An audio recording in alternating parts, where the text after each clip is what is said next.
terkait tentang RUU HIP, Pancasila sebagai dasar ideologi negara, maka dengan RUU ini maka dia diturunkan menjadi hanya undang-undang saja, padahal sebelumnya dia lebih tinggi. Satu persoalan yang membutuhkan sikap bersama, yaitu bagaimana sikap umat Islam dalam kaitan ini adalah ormas keislaman menyikapi RUU HIP, ya, RUU haluan ideologi Pancasila yang lagi ramai dibicarakan. Nah, mungkin Ustadz Abdul Somad punya resep bagi kami, terutama teman-teman di Muhammadiyah, di NU, ormas lain, elemen-elemen di kalangan umat Islam, bagaimana seharusnya menyikapi RUU HIP ini sehingga ada satu sikap yang tegas yang bisa mencerahkan terutama bagi Pancasila, ya, sebagai dasar dan ideologi negara, supaya tidak direduksi hanya sekedar menjadi undang-undang. Saya kira itu, Pak Din. Terima kasih. Ya, Assalamualaikum warahmatullahi wabarakatuh. Ya, artinya sejarah terulang, ya. Dulu ada yang ingin memeras Pancasila jadi Trisila dan Ekasila, sekarang terulang kembali, itu yang siklikal itu. Terkait dengan RUU HIP, kami dari Ormas Pemuda Pancasila yang mana kami berideologi Pancasila.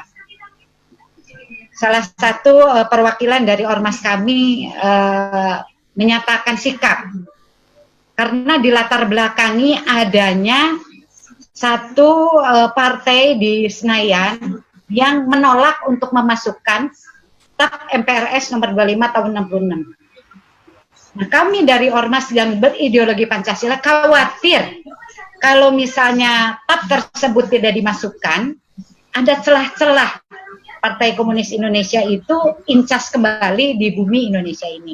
Meminta bahwa RUU HIP itu agar dibatalkan. Terkait tentang RUU HIP, Pancasila sebagai dasar ideologi negara, maka dengan RUU ini maka dia diturunkan menjadi hanya undang-undang saja, padahal sebelumnya dia lebih tinggi. Maka kita semua sebagai umat yang beragama di Indonesia mesti menolak, karena Pancasila inilah sebagai kalimatun sawa, titik temu antara Islam, Hindu, Kristen, Buddha, Konghucu itu ada pada Pancasila. Kalau sampai dia turun dari yang lebih tinggi kepada turun ke bawah, maka dikhawatirkan dia akan turun dan hilang. Dan memang ada usaha ke sana, karena dari Pancasila akan dikerdilkan lagi menjadi Trisila. Dari Trisila akan menjadi dislimkan lagi menjadi Ekasila. Dan Ekasilanya itu tidak pula ketuhanan yang Maha Esa, tapi dasar gotong royong. Maka umat Islam dan umat beragama mesti memahami dengan baik. Tapi di atas itu semua yang paling perlu dicermati adalah mengapa itu diusulkan pada saat kita sedang lapar, sedang sakit, sedang pandemi corona. Pada saat kita suasana sedang genting. Ada apa? Oleh sebab itu umat Islam biasanya akan bersatu ketika melihat satu musuh yang sama. Mudah-mudahan ini termasuk menjadi pemersatu umat Islam. Kemudian terkait tentang perubahan linier dan unlinier dalam contoh tawaf dan sa'i, maka sesungguhnya masyarakat ini kita bagi menjadi dua. Pertama, masyarakat yang tidak paham, maka mereka mesti diberi pemahaman yang benar. Dan ini sebagian masyarakat yang banyak. Lalu kemudian yang kedua adalah masyarakat yang paham, tapi ada kepentingan. Makanya ada muncul sebuah statement, menjinakkan buaya itu mudah. Yang sulit itu adalah menjinakkan pawang-pawang buaya. Oleh sebab itu maka, kalaulah orang yang tidak paham bisa diberi pengertian sehingga menjadi paham, dan orang yang paham karena ada kepentingan. Lagi-lagi kalau tadi ada tawaf, pada sa'i dan tahallul, tapi jangan lupa tawaf, sa'i dan tahallul tidak sah kalau tidak ada niat yang baik di awal. Maka niat baik inilah yang menjadi titik temu di antara kelompok-kelompok yang ada. Lalu kemudian tentang sholat berjamaah ketika menggunakan televisi atau radio. Maka dalam mazhab Syafi'i, orang masih dianggap bisa iqtida, ikut sholat berjamaah, jaraknya yaitu lebih kurang 300 zira. 300 zira yaitu 300 zira lebih kurang 150 meter. Jadi kalau ada orang rumahnya di depan masjid, lalu kemudian dia ikut sholat berjamaah, jaraknya 150 meter masih dianggap iqtida, ikut berjamaah, mazhab Syafi'i. Tapi kemudian ikut berjamaah melalui suara radio, maka itu pernah dipatwakan oleh Syekh Ahmad bin Siddiq Al-Ghumari, ulama Maroko dari kalangan mazhab Maliki. Mazhab Maliki, masalih mursalah, maslahahnya lebih besar. Jadi menurut Syekh Ahmad bin Siddiq Al-Ghumari, bisa orang ikut sholat melalui televisi, syaratnya dua. Yang pertama, dia tinggal di satu kota. Satu kota. Yang kedua, suara yang dia dengar itu jelas. Kenapa disyaratkan harus tinggal di satu kota? Supaya waktunya tidak keluar. Jadi saya di Pekanbaru nggak bisa ikut dengar suara yang ada imam di Masjid Istiqlal. Karena waktunya berbeda. Tapi kalau di sama-sama kota, bisa.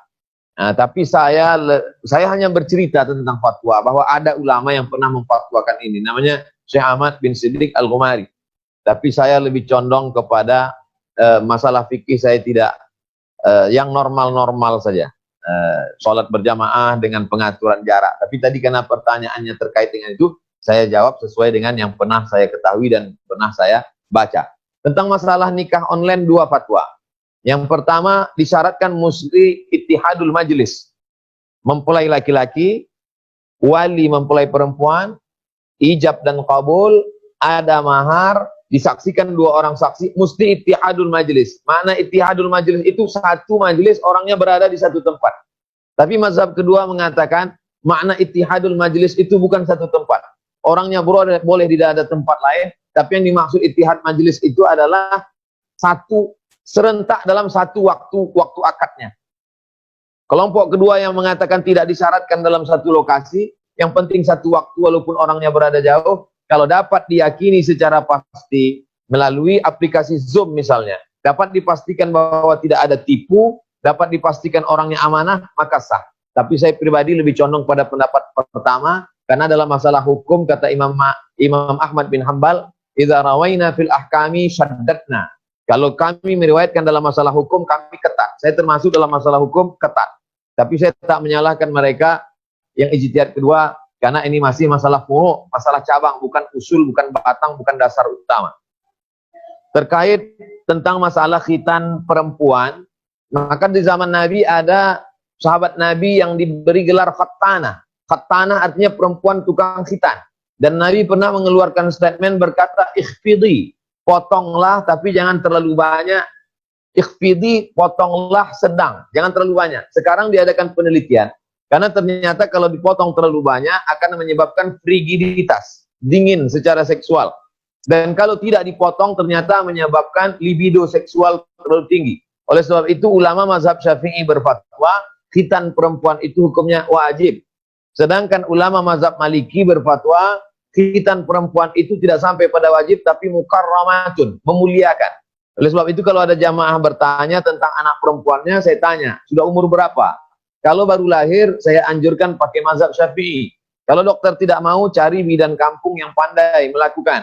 Keponakan saya sendiri, saya anjurkan kepada ayahnya, kepada orang tuanya untuk dikhitan. Karena saya berpegang pada mazhab Syafi'i. Tapi saya tak menyalahkan yang berpegang pada mazhab Maliki, karena menganggap itu tidak sampai pada hukum wajib. Saya melihat pada mazhab Maliki wajib, dan manfaatnya adalah untuk meminimalisir libido seksual. Apalagi di zaman sekarang, tontonan, makanan, semuanya memicu seksual.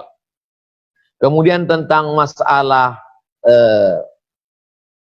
tidak berangkat haji, yang memutuskan berangkat atau tidak berangkat itu siapa? Ulil amri.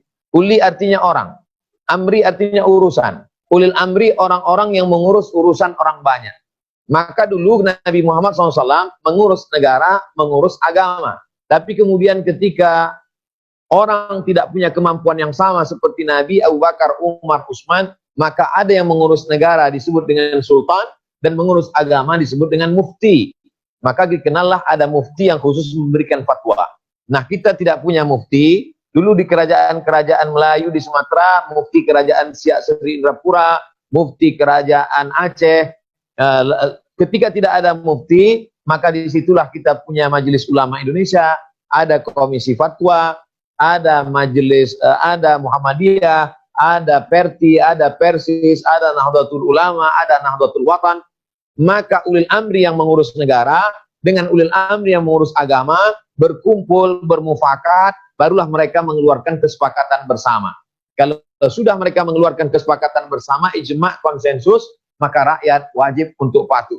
Tapi kalau hanya keputusan sepihak oleh orang yang tidak mengerti, maka memang betul ada ayat ati Allah Ta'ala kepada Allah, wa ati'ur Rasul Ta'ala kepada Rasul. Tapi ingat, ketika menyebutkan wa ulil amri, tidak disebutkan kata ati'u. Artinya apa? Ta'ala pada Allah, ta'ala kepada Rasul, ta'ala kepada pemimpin yang taat pada Allah dan Rasul. Dan jangan lupa baca ayat sebelumnya, innallaha ya'murukum an tu'addul amanati ila ahliha. Yang kedua, wa idza hakamtum bainan nasi an tahkumu bil adli. Seolah-olah Allah ingin berkata, kalau pemimpinmu itu amanah, kalau pemimpinmu itu adil, maka taatlah kamu. Saya kira kemudian Dr. Fahmi Salim, beliau adalah senior saya, kakak kelas saya, lebih berpengalaman, bukunya tentang liberal, Masya Allah, tabarakallah. Mudah-mudahan kita mendapatkan ilmu beliau dan ilmu guru-guru kita, para profesor, sahabat-sahabat, para rektor yang tak dapat saya sebut satu-satu. Demikian, Prof. Wah, sebelum ditutup, tolong sedikit 1,5 menit, gimana merajut ukhuwah antara NU dan Muhammadiyah ini?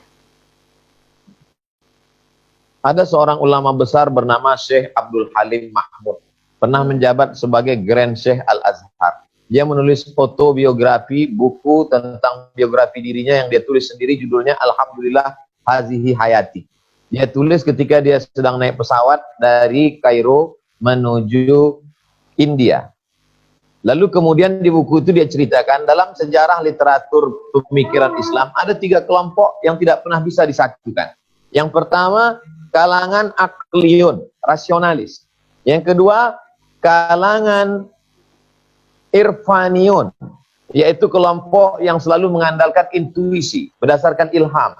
Yang ketiga adalah nasiyun, tekstualis. Akliyun, rasionalis, nasiyun, tekstualis, irfaniyun yang selalu mengandalkan intuisi.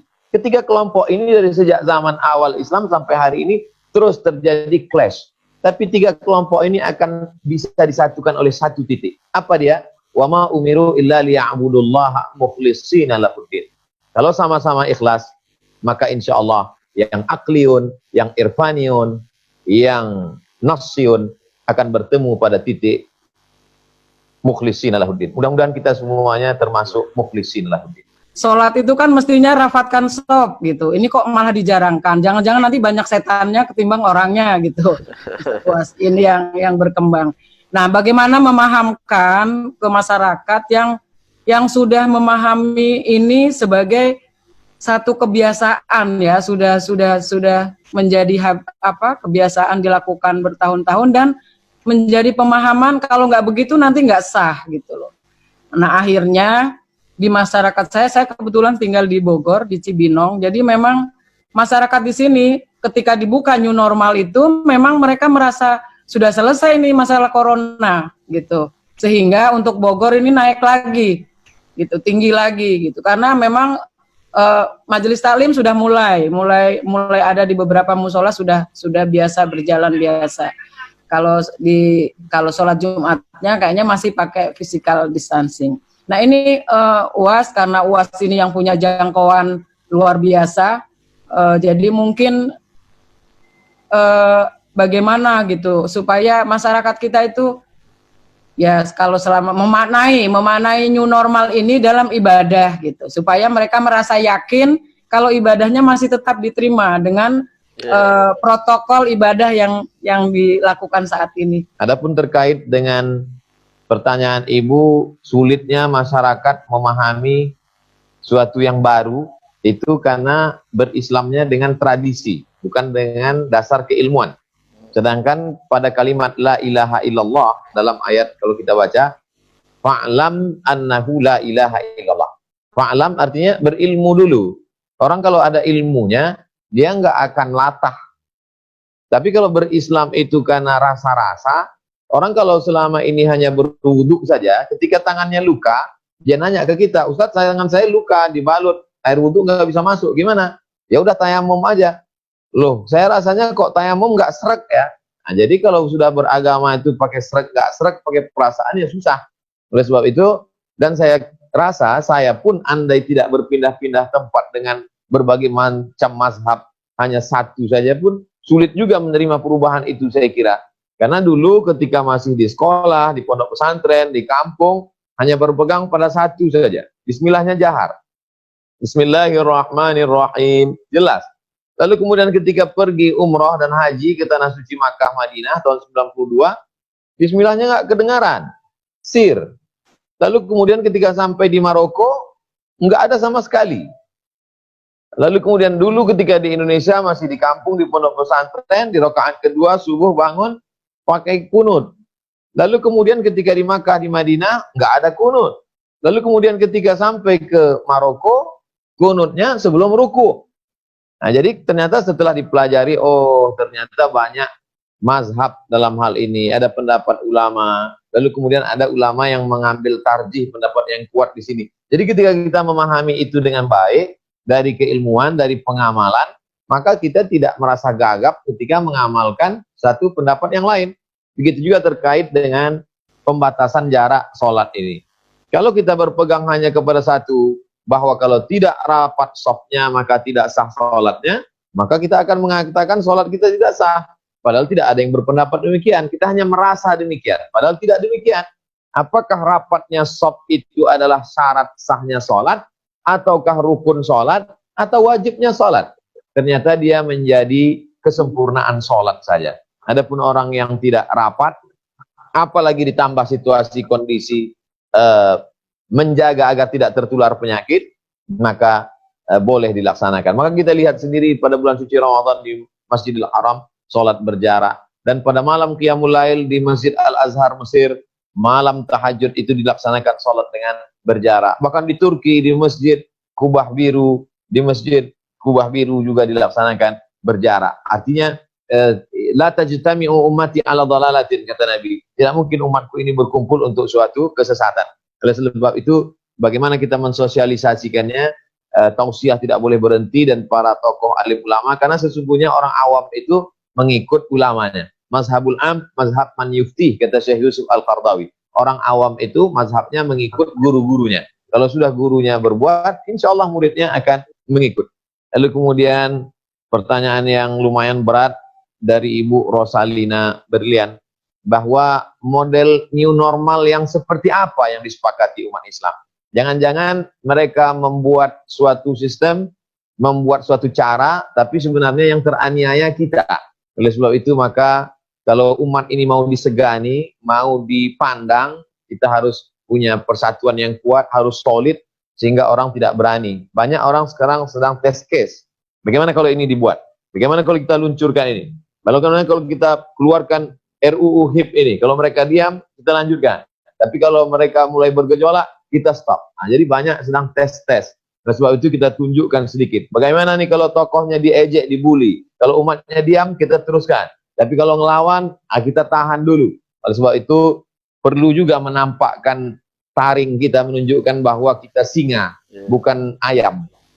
Tapi kadang saya ceramah sedikit saja sudah dibully. Ini pun nanti dipotong videonya, nggak tahu besok sudah keluar meme-meme macam-macam. Tapi saya kira, turhibuna bihi aduwallahu wa aduwakum wa a'iddu lakum mastata'tum min quwwah. Kamu persiapkan kekuatan, tali-tali kekang kuda yang begitu kuat, baju-baju besi, bukan mau membunuh orang. Turhibuna bihi aduwallahu wa aduwakum, untuk menggentarkan musuh-musuh Allah dan musuh-musuh kamu. Sehingga orang tidak berani melecehkan kita, menghinakan kita, merendahkan kita. Kenapa? Karena dia melihat ada kekuatan yang luar biasa. Mengapa kita disepelekan, direndahkan? Karena orang tahu bahwa kita tidak punya kekuatan. Bahwa Belanda itu jahat, bahwa Jepang itu tidak betul, ya semua sepakat. Tapi kita juga salah, kenapa kita mau dijajah? Kenapa kita lemah? Oleh sebab itu kita bangkitkan kekuatan, kita dudukkan, kita hormati ulama, maka insya Allah kita akan menjadi umat yang disegani dan kita punya format yang disepakati apa itu new normal yang sesuai dengan ajaran Islam. Saya kira demikian, Prof. Iya, terima kasih Ustadz.